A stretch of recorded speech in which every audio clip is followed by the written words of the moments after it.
also get it from like a wig store. Dollar Tree sometimes sells them, or just your local beauty supply store. They are called T-pins.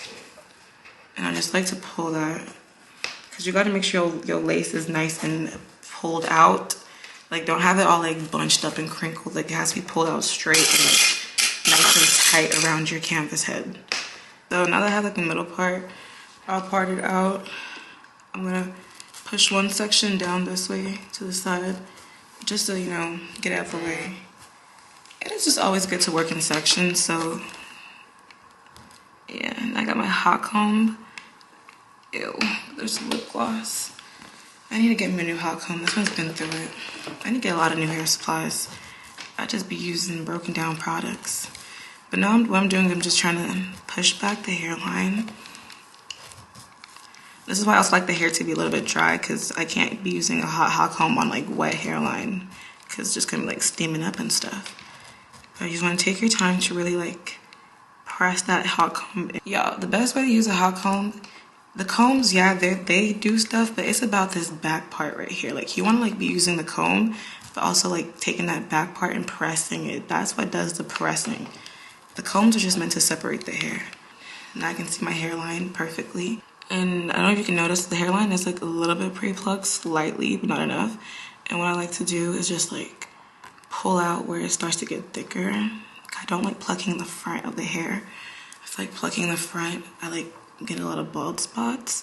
Like, you can make more mistakes towards the back, and then the front is where like I do like my neatest plucking. So I just like to start behind the hairline. Even if your hairline is not pre-plucked, I always pull out just the first one and pluck behind that.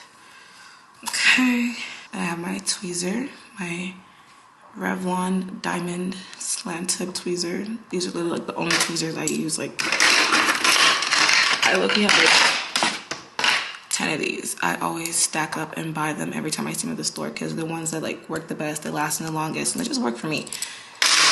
And they're the strongest.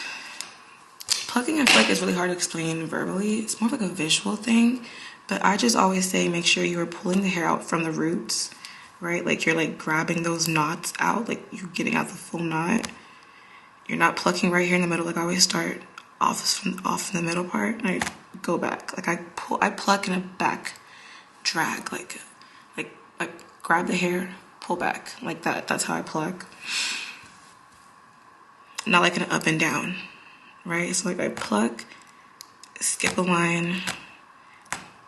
I just keep like kind of working my way down.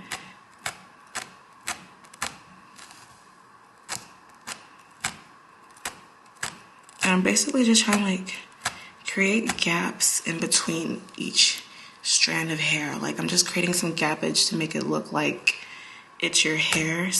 That's why I always say like the pluck skipping method. Like, you know, pluck right here, skip right there, pluck right here, skip right there. Like, that's why I always say that. That's like the easiest way. That's like the easiest way to like visualize creating little gaps. But I've been seeing this thing on TikTok where everyone's been like, oh, the pluck skip method like makes it look funny, da da da. That's because some people, y'all are taking the pluck skip method too literal. Like, of course you're pluck skipping, but you can see like right now I'm still going back and like plucking in other. I'm not like being, what's the word, like robotic, like pluck skip every like 1 inch. Like, it's more like a random pluck skipping. It's just like for you to remember to like create gaps and not pluck in the same space, you know?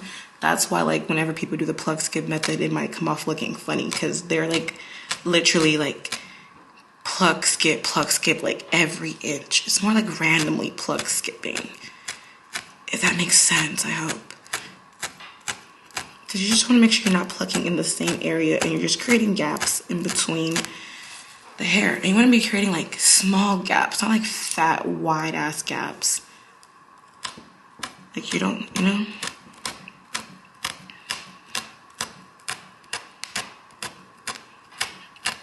Like, now, even though it looks like I'm plucking the same area, I'm not. I'm taking my tweezer even further up and I'm creating gaps further into the hairline.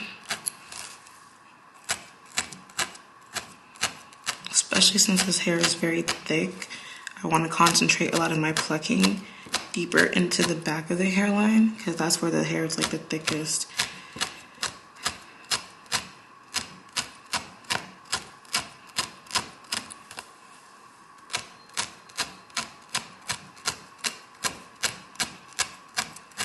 Like, I pull the most hair. Like, y'all are always like, oh, you pluck so much hair. I could never. That's because you're probably plucking too much in the front. Like, I'm plucking the most hair out from, like, really back here where it's so dense. Like, I don't do a lot of plucking in the front like that.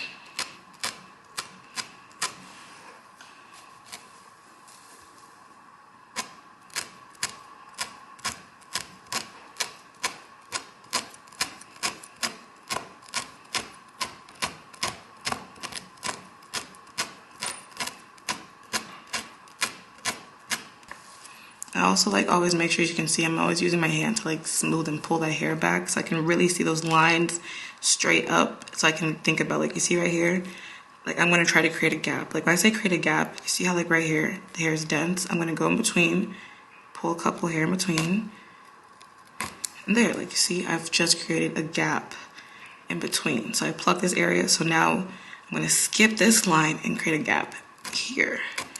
And that's kind of like the con. That's good enough for me. I always say this is more. Like, I'm always trying to think I have to like make it perfectly plucked on the mannequin head, but you can always still pluck more once you put the wig on your head and it's looking very thick still. So once I've plucked all behind the hairline, I push everything back. And then I press the hairline back again.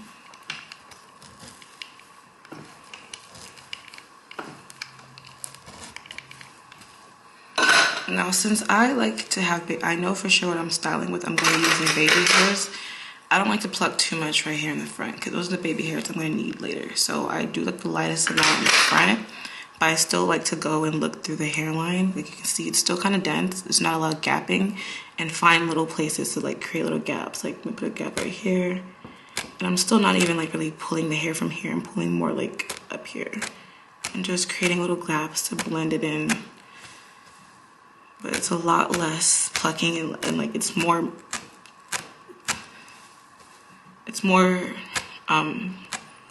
precise. I'm not like it's random. See, I'm just creating little gaps right there in between. Just to blend it in with what I plucked back there.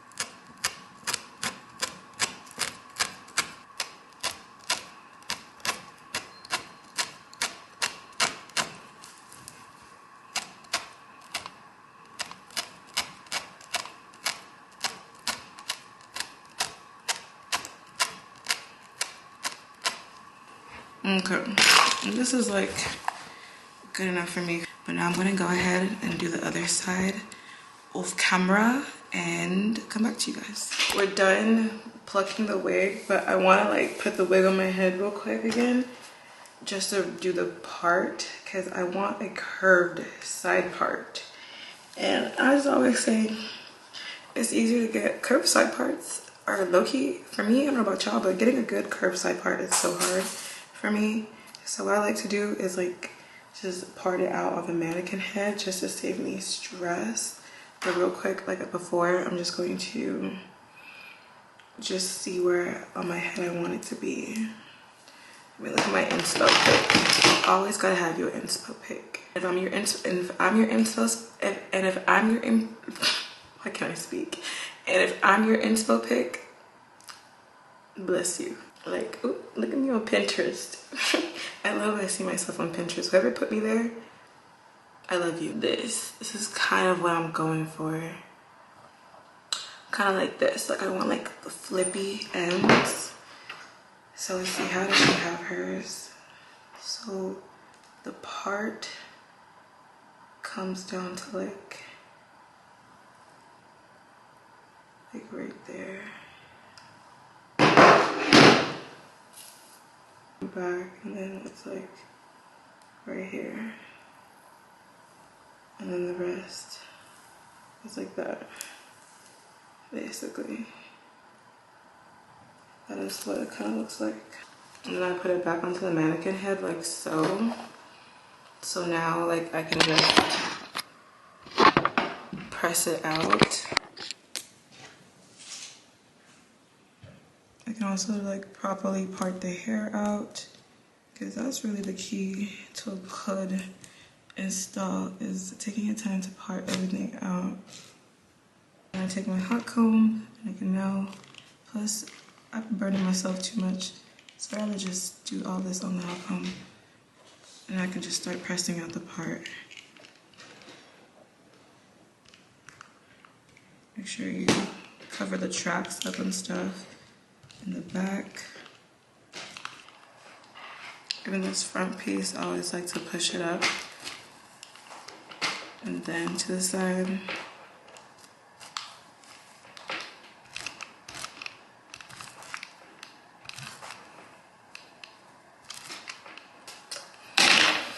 But yeah, this is good enough. So now when I install it, at least I won't feel very stressed and chaotic. Okay, I've showered.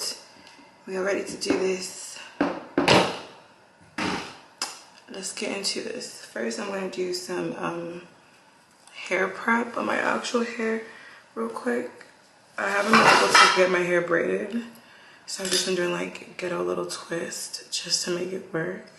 I'm trying to make sure these are nice and flat, slick. These look down and back.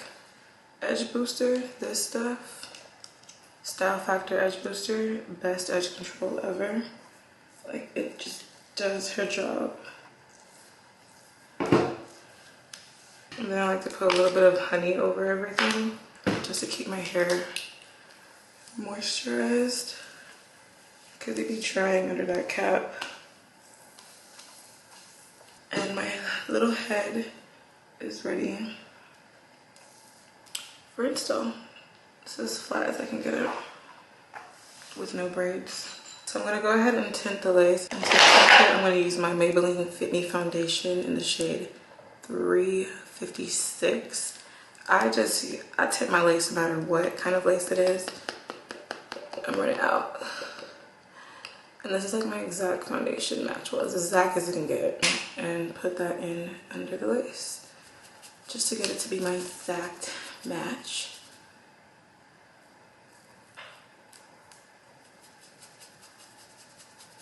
You can go ahead and put on a wig cap if you want, but I'm just like a wig cap. I don't really care for wig caps, honestly. Sometimes I do it, sometimes I don't. And today, I'm not. One thing with that is that the hair does get stuck on the clips and stuff. I feel like I should have added more foundation. It doesn't look that tinted, but we'll see. Now I'm just gonna cut the lace in sections. Oh, I'm so silly. I'm over here rushing. I forgot to cut the lace around my ears.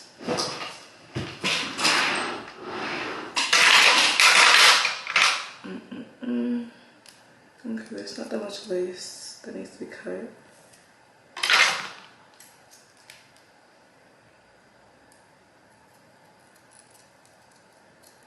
Not cut off my ear.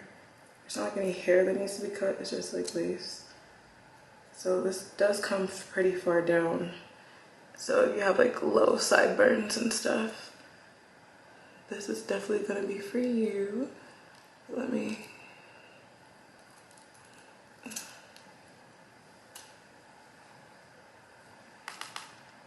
To lay the lace, I'm gonna be using the Ebin lace spray. You know her, I love her.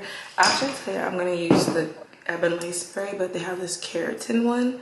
I tried it like a few days ago and I really liked it, but I didn't know it was like made a difference. I want to use it again. So like it has keratin in it, which is supposed to like help like your edges, help them keep them growing and safe. But I feel like I like the hold it has, so I'm gonna try that out again today. And this is a glueless spray for those of you wondering in your new hair. I really only do glueless installs. I'm not a glue down type of girl. I like to take off my wigs after a couple of days. And so yeah, this is like, it comes off with water. So like literally just like wet your hair is gonna come off. Now to cut off my lace, I'm gonna be using a face razor. And the reason why I like to use face razors to cut off my lace, it's just like, you get like a very jagged raw edge cut to it, which is more natural than going like straight across and getting that blunt cut on your lace. That just gives more like a line of demarcation.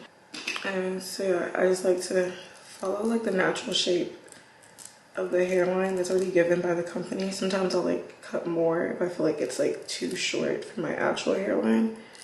But I just try to follow along the little jagged lines they give you.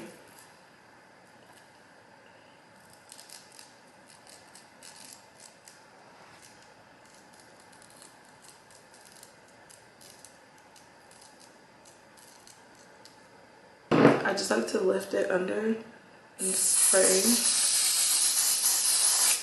And then I just like use my fingers to like spread it out and make it even. Make sure you're getting like under, like really all the way back here too, with the sides. For the sides to help them stick, because the sides be stubborn. They need a little extra reinforcements. I just like to go in and pull down my side tabs or side baby hairs, whatever you want to call them. Pull them out like this. I also will spray sometimes like a little bit right here in between, just to really help that side stay down. And I can go back up here and spray these parts that I couldn't get. I just like to go ahead and just start smoothing and pressing all this down.